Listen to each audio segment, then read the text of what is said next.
দেখো কি আছে, দেখো কাজটা আছে হচ্ছে কি আছে a স্কয়ার x স্কয়ার, দেখো কি আছে, দেখো দেখো a square x square plus a square plus b square into x plus b square equal to 0।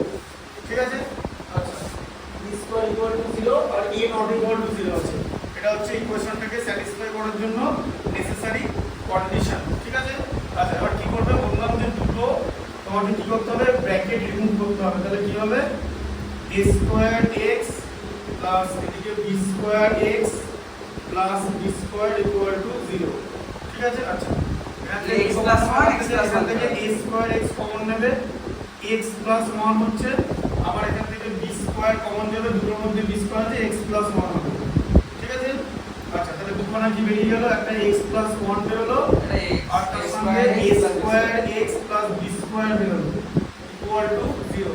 ঠিক আছে, আচ্ছা এবারে x প্লাস 1 ইকুয়াল টু যদি 0 হয়, x ইকুয়াল টু মাইনাস 1 হবে, আর যদি a square x plus b square equal to 0 হয়, ঠিক আছে, তাহলে a square x equal to হচ্ছে মাইনাস b স্কয়ার, আর এদিকে x ইকুয়াল টু হবে হচ্ছে minus b square by a square. ঠিক আছে, এটা হচ্ছে দুটো রুট। ঠিক আছে, ঠিক আছে। হ্যাঁ হুম